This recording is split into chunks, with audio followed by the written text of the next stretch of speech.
Hello बच्चों, मैं जयनाथ राही, विज्ञान शिक्षक किसान इंटर कॉलेज बरौनी चंदौली। आज हम कक्षा 10 के विषय विज्ञान के अंतर्गत अध्याय आनुवंशिकता एवं जैव विकास के अंतर्गत लिंग निर्धारण का टॉपिक का अध्ययन करेंगे। जितने भी एक लिंगी जंतु होते हैं जो लैंगिक जनन में भाग लेते हैं, उनके अंदर क्या होता है, लैंगिक द्विरूपता पाया जाता है। अर्थात वो लिंग के आधार पे पहचाने जा सकते हैं कि वो नर है कि मादा है। आइए, परिभाषा क्या हुआ? वह प्रक्रिया जिसके द्वारा लिंग का निर्धारण होता है, उसी प्रक्रिया को हम बोलते हैं क्या? लिंग निर्धारण। लिंग निर्धारण के लिए समय समय वैज्ञानिकों ने अनेक मत दिया है। एक मत है क्या? पर्यावरणीय लिंग निर्धारण। पर्यावरणीय लिंग निर्धारण, इस लिंग निर्धारण के आधार पे कुछ पर्यावरणीय फैक्टर्स होते हैं जो लिंग निर्धारण में मदद करते हैं। यहाँ पे आपका है ताप। क्या है? ताप, टेम्परेचर जिसे हम बोलते हैं। यहाँ वातावरणीय जो ताप है वो लिंग निर्धारण में मदद करते हैं। अर्थात नर युग्मक और मादा युग्मक जब मिल जाते हैं तो निषेचित अंडे का निर्माण होता है, जायगोट। और उसके ऊपर ताप अधिक पड़ता है तो वो एक अलग लिंग वाले जंतु का निर्माण करेगा, कम पड़ता है तो अलग लिंग वाले जंतु का निर्माण करेगा। इसके एग्जाम्पल है कुछ सरीसृपों में, अर्थात छिपकली है, छिपकली की एक प्रजाति है, उसमें क्या होता है, उनके निषेचित अंडों को जब अधिक ताप मिलता है तो नर में परिवर्तित हो जाते हैं, जब कम ताप मिलता है तो वो मादा में परिवर्तित हो जाते हैं। यहाँ पे ताप क्या है? लिंग के निर्धारण में मदद कर रहा है। ठीक उसी तरह घोंघा एक प्रजाति है, उनमें क्या होते हैं, लिंग का क्या होता है, हमेशा बदलाव होता रहता है। अर्थात वो क्या करते हैं, लिंग का हमेशा परिवर्तन करते रहते हैं। उपर्युक्त उदाहरणों से यह सिद्ध होता है कि लिंग निर्धारण का आनुवंशिक गुण नहीं है। अर्थात जरूरी नहीं है कि जीन कैसा भी हो, लेकिन ताप, वातावरण क्या करते हैं, उनके लिंग के निर्धारण में मदद करते हैं। लेकिन मनुष्यों में जो लिंग निर्धारण होता है वो आनुवंशिक गुणों पे आधारित होता है। कि आनुवंशिक गुण, आनुवंशिक जो जीन होते हैं एक पीढ़ी से दूसरी पीढ़ी में जाते हैं तो नर जंतु या मादा जंतु का निर्माण करते हैं। आइए समझते हैं इसको। आनुवंशिक लिंग निर्धारण, यहाँ वंशागत जो जीन होते हैं जो गुणसूत्रों पे पाए जाते हैं, वही क्या करते हैं, नर जंतु और मादा जंतु का निर्माण करते हैं। मैकलन ने 1902 में लिंग निर्धारण हेतु गुणसूत्रवाद दिया था। क्या दिया था? लिंग निर्धारण का गुणसूत्रवाद दिया था। इनके अनुसार लिंग का निर्धारण किससे होता है? लिंग गुणसूत्रों के द्वारा होता है। अब हम जानते हैं कि जनन कोशिकाओं में क्या होते हैं, दो तरह के गुणसूत्र पाए जाते हैं। जनन कोशिकाओं में जो गुणसूत्रों की संख्या होती है 46 गुणसूत्र पाए जाते हैं, अर्थात 23 जोड़ा गुणसूत्र पाए जाते हैं। शुरुआत के जो 22 जोड़ा गुणसूत्र होते हैं दैहिक गुणसूत्र होते हैं, और जो 23वां गुणसूत्र है वो लिंग गुणसूत्र होता है।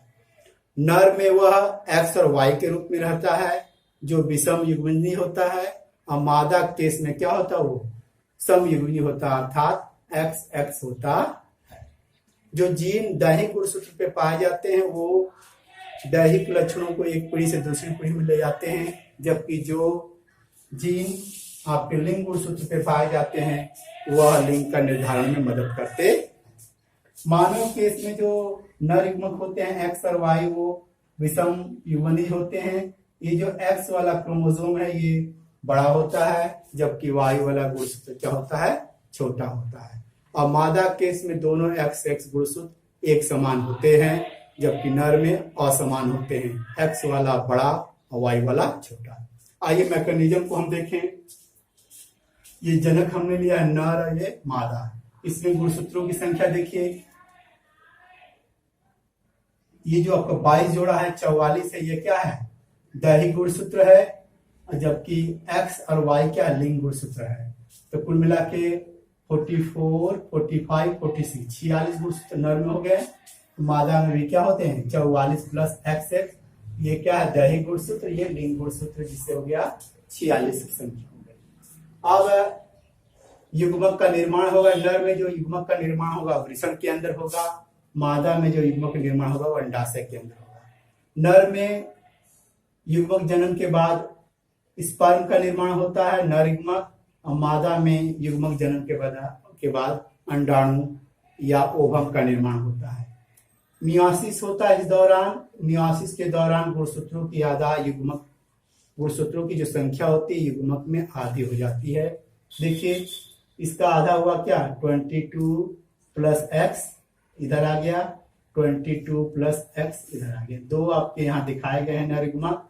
ठीक इसी तरह मादा में देखिए 22 प्लस एक्स एक युग्मक, 22 प्लस एक युग्मक बनाए गए हैं। अब इनका हम लोग संकरण कराएंगे। संकरण क्या हुआ देखिए, जब नर युग्मक मादा युग्मक से मिलेगा तो यहाँ पे x और x आपस में जब मिलने हैं तो ये जो संतान होगी वो मादा होगी। फिर देखिए ये x और ये x आपस में मिल रहे हैं तो 44 प्लस एक्स, यह भी संतान क्या होगी, मादा होगी, क्योंकि दोनों में x x x x है। इधर देखिए ये 22 प्लस एक्स और जो मिलता है किससे, आपकी मादा गुणसूत्र से जिसकी x है और यहाँ पे y है। x और y जब मिलते हैं तो ये नर का निर्माण करता है। ठीक उसी तरह यहाँ जब क्रॉस कराया गया है x और y, यहाँ पे भी क्या है, नर का निर्माण होता। तो मादा संतान कब होगी, उसके अंदर x गुणसूत्र एक नर का होगा एक मादा का होगा, जबकि नर में क्या होगा, x गुणसूत्र जो होती है वो मादा से होती है, y गुणसूत्र जो होता है वो पिता का होता है। तो x y जब मिलते हैं तो नर का एक निर्माण, x x मिलते हैं तो मादा का निर्माण। हमारे भारतीय परंपरा में ये लड़का होना लड़की होने का दोष किस पे दिया जाता है, मादा के ऊपर दिया जाता है, लेकिन गलत है। यहाँ नर का जो x गुणसूत्र है यही डिटरमाइन कर रहा है कि लड़का होगा या लड़की होगी। मादा के ऊपर कुछ डिपेंड नहीं करता, नर के ऊपर ही डिपेंड करता है कि आने वाले संतान नर होगी कि मादा होगी। इस संकरण के दौरान 50% ये चांसेस बनते हैं कि संतान क्या होंगे, नर होंगे, और 50% चांसेस बनते हैं कि मादा होंगे। इस तरह हमने क्या पढ़ा, लिंग का निर्धारण पढ़ा। अब हम विकास के बारे में अध्ययन करेंगे। विकास का मुख्य आधार है विभिन्नताएं। यदि विभिन्नताएं जीवों में रहेंगी तो संभव है कि आगे चल करके क्या विकास होगा जीवों में। इसी को हम जैव विकास कहते। जो जनन है वही भिन्नता का मुख्य आधार है। जनन के दौरान यदि डीएनए रिप्लिकेशन के दौरान कोई त्रुटि हो जाए तब पर विभिन्नताएं उत्पन्न हो सकती जो विकास में योगदान कर सकती है। लैंगिक जनन भी क्या करते हैं, विभिन्नताएं उत्पन्न कर सकती हैं, क्योंकि क्रॉसिंग ओवर के दौरान आनुवंशिक पदार्थों का आदान प्रदान गुणसूत्रों में होता है, जिससे जीवों में नई विभिन्नताएं उत्पन्न होती हैं जो जैव विकास में मदद करती है। जैव विकास को समझने के लिए एक यहाँ सिद्धांत दिया गया, दृष्टांत दिया गया है। इस दृष्टांत के अंतर्गत ये समझाया गया है कि विभिन्नताएं आपकी क्या हो सकती हैं, आनुवंशिक हो सकती हैं, कुछ दुर्घटनावश भी विभिन्नताएं उत्पन्न हो सकती हैं। इस दृष्टांत के सहारे हम ये समझेंगे कि किस तरह विभिन्नताएं उत्पन्न होती हैं। आइए समझते हैं। माना कि एक जगह 12 भीम, यहाँ पे हम 6 बनाए हैं, 12 लाल भृंग है। ये इंसेक्ट की एक वैरायटी है। ये क्या होते हैं, जिस पेड़ पे पाए जाते हैं, हरे पत्ती वाले पेड़ों पे ये पाए जाते हैं, उसी पे वो निवास करते हैं। और माना जाता है कि वहां कौवे भी उपस्थित हैं जो लाल भृंग को आसानी से हरे रंग में पहचान लेते हैं और उनको वो खाते हैं। चलिए मानते हैं पहला स्थिति क्या है, जो फर्स्ट स्थिति है उसमें भिन्नता का उद्भव हुआ एक रंग से। यहाँ मान लीजिए हम काले बनाए, जो राउंडेड है काला वाला वो लाल मान लेते हैं हम लोग। ये क्या है, लाल भृंग है, ये आपका क्या हरा भृंग है। यहाँ पे पहले स्टेप पे देखा कि लाल भृंगों की संख्या बहुत ज्यादा है और भिन्नता के वजह से कुछ एक दो लक्षण हरे रंग के दिखाई पड़े। यहाँ पे मैक्सिमम लाल रंग के भृंग है और एक हरे रंग का भृंग है। तो हरे रंग के जो भृंग है अपने गुणों को अपने संतानों तो पहुंचाते हैं, अर्थात हरे रंग का भृंग ढेर सारे हरे रंग के भृंग का निर्माण करता है। साथ ही साथ लाल रंग के भृंग का भी निर्माण होता है। हम जानते हैं कि कौवे जो होते हैं भृंग को खाते हैं, तो लाल रंग के जो भृंग होते हैं हरे पत्तों पे जब रहते हैं तो उनको आसानी से कौवे क्या होते हैं पहचान लेते हैं, उनको खा जाते हैं। खा जाने से लाल रंग वाले भृंग क्या हुआ, एक समय ऐसा आएगा कि लाल भृंग वाले कीट हैं वो समाप्त हो गए, हरे भृंग वाले कीट उपस्थित रह गए, बच गए। यह जिसका उदाहरण है ये उत्तरजीविता का लाभ। यहाँ पे उत्तरजीविता का लाभ हुआ। क्या हुआ लाभ? क्योंकि उनके अंदर विभिन्नताओं के दौरान हरे रंग के जो भृंग बने वो हरी पत्तियों में छुप गए, जिससे उनका शिकार कम हुआ। जबकि लाल रंग के भृंग जो थे उनकी संख्या भी ज्यादा थी, तो अधिक मात्रा में जो कौवे यदि अधिक मात्रा में है तो लाल भृंग को ज्यादा खाएं, जिससे लाल रंग के भृंग क्या हो गए, समाप्त हो गए। एक नई जाति की उत्पत्ति हुई। किस वजह से? प्राकृतिक चयन के अनुसार। यहाँ जो प्राकृतिक चयन करता कौन था? कौवा था। कौवा के वजह से क्या हुआ, यहाँ पे विभिन्नताएं आई। इससे क्या हुआ, उत्तरजीविता को लाभ मिला। उत्तरजीविता से लाभ किसको मिला? हरे रंग के भृंग को, क्योंकि वो हरी पत्तियों में छुप जाने के बाद उनको क्या होते हैं, कौवे नहीं देख पाए। जिस तरह इनके लगातार नई जाति के भृंग का निर्माण हुआ। ये किसका था? प्राकृतिक चयन का एग्जाम्पल था। आइए दूसरी परिस्थिति पर देखते हैं। यहाँ लाल रंग के भृंग है, यहाँ भी भिन्नता का उद्भव हुआ एक रंग का। यहाँ पे जो ये खाली वाले हैं ये लाल रंग के भृंग हैं, यहाँ बीच में जो है ये नीले रंग का भृंग है। यहाँ कौवा जो होते हैं लाल रंग के भृंग को भी खाते हैं और नीले रंग के भृंग को भी खाते हैं। यहाँ पे लाल रंग की संख्या ज्यादा डेवलप की है और नीले रंग की संख्या कम डेवलप की है। अचानक झाड़ियों के ऊपर कोई हाथी आ जाता है, हाथी का पैर उसके ऊपर पड़ जाता है। जितने लाल रंग के भृंग होते हैं वो क्या आ जाते हैं, हाथी के पैर की वजह से मर जाते हैं। केवल नीले रंग के भृंग ही बच जाते हैं। ये नीले रंग के भृंग वंशागति के दौरान वंशागति के दौरान ढेर सारे नीले रंग के भृंग का निर्माण करते। इस तरह एक नई जाति का निर्माण हुआ। यहाँ जो नई जाति का निर्माण हुआ प्राकृतिक चयन की वजह से नहीं हुआ। न तो रंग परिवर्तन का उसको लाभ मिला, न तो प्राकृतिक का चयन हुआ। यहाँ तो दुर्घटनावश जो लाल भृंग थे वो डेथ कर गए, जिससे नए नीले रंग के भृंग को विकास का अवसर मिला। यदि लाल रंग के भृंग की आबादी बहुत अधिक होती तो वो हाथी के पैर के द्वारा मर भी जाती, तब पर भी बची रहती। तो इससे यह सिद्ध होता है छोटी जाति में क्या होती हैं, दिक्कतें अधिक होती हैं। यदि दुर्घटनावश कोई घटना घटेगी तो पूरी प्रजाति क्या ही नष्ट हो गई। उसी का एग्जाम्पल है लाल भृंग।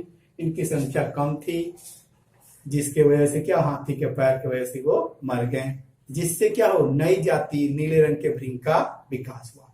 यहाँ हरे रंग के भृंग का विकास है किसके आधार पे? प्राकृतिक चयन के अनुसार, कौवे के अनुसार। कौवे ने प्राकृतिक चयन किया किसका? लाल रंग के भृंग को खाया, हरे रंग को छोड़ दिया। इस तरह हरे रंग के भृंग का विकास हुआ।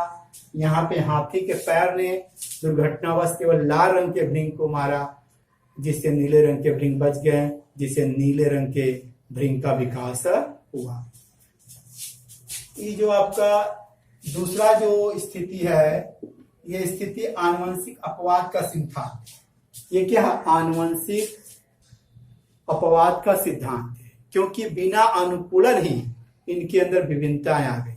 यहाँ पे नीला रंग था, उनके अंदर कोई अनुकूलन नहीं आया, न किसी से शिकारी से वो बचे। दुर्घटनावश हाथी ने लाल को मारा, जिससे नीले रंग के भृंग का निर्माण हुआ।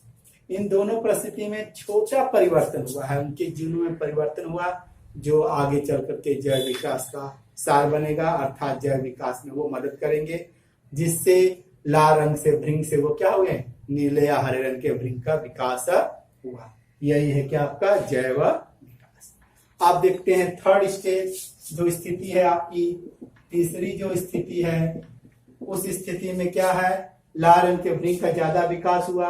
अचानक जिस पत्ते या वृक्ष के ऊपर वो निवास करते थे, वो वृक्ष के ऊपर कुछ पादप रोग लग गए, जिससे पत्तियों की संख्या कम हो गई और लाल भृंगों को कम मात्रा में भोज्य पदार्थ मिलने लगे, जिससे उनका आयतन क्या हुआ, कम हुआ, वो कम विकसित होने लगे। संख्या मेंटेन थी लेकिन आकार के साइज क्या थे, कम थे।